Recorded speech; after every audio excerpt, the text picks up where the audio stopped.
Hi friends, welcome to my channel. चलतु 10 April गुरुवार चतुर्थ श्रेणी लेसन प्लान करवा।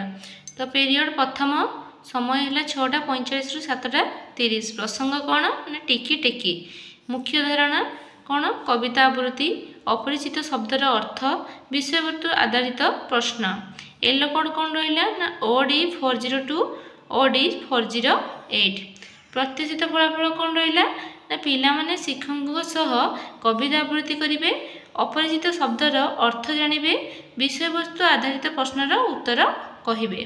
शिक्षण कार्य कौन रहा ना कार्यफर्द रही कौन कौन क्वेश्चन रहा सिंधु क्या गढ़ा होती, वन केउमानंकु नहीं गठित, धूलिकणा मिसी कौन होती।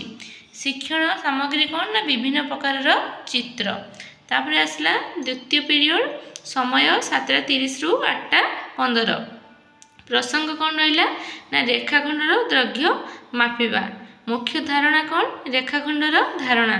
येलो कोड कौन रहा ना M309 M310। प्रत्याशित फलाफल कौन रहा वक्ररेखा और रेखाखंडर धारणा पाइबे, बिंदु जोड़ी त्रिभुज चतुर्भुज वर्गचित्र आयचित्र अंकन करेंगे, केउ जिनिसर धार रेखाखंड जानवे।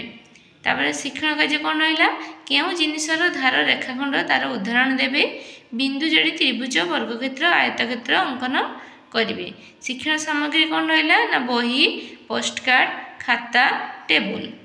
तापर आसवा थर्ड पीरियड को। थर्ड पीरियड केते टाइम ना 8:15 रु 9टा। प्रसंग कौन ना लेसन 1 टेलर लेसन्स। तापर मुख्य धारणा कौन रहा act and Singh the action song. तापर आउट कौन रहा ना right capital letters with paper stroke and movement. Yellow code कौन रहा ना EN 401।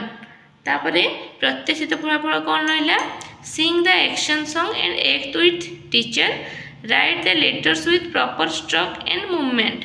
शिक्षण कार्य कौन रहा learners write the capital letters with proper stroke and movement, recognise the picture card. तापर शिक्षण सामग्री कौन रहा ना पिक्चर कार्ड। तापर आसो फोर्थ पीरियड। फोर्थ पीरियड केते टाइम 9:45 रु 10:30। प्रसंग कौन साधारण दुर्घटना। मुख्य धारणा दुर्घटना। येलो कोड कौन रहा E410 E114। प्रत्याशित फलाफल कौन रहा ना चित्र देखी केउठी दुर्घटना घटवार संभावना अच्छी जानवे। तापर शिक्षण कार्य कौन ना चित्र देखी केउठी दुर्घटना घटव ताहा बाछिबे। शिक्षण सामग्री कौन रहा ना चित्र कार्ड। भावुची भिडियोटी भल लगी आपको लेसन प्लान बनवार साहाय्य करी आपण आम चैनल नुआ तेज आम चैनल को निहाती भाव में सब्सक्राइब करूँ, आउ भिडियोटी को निहाती भाव में लाइक और शेयर करूँ। Thank you.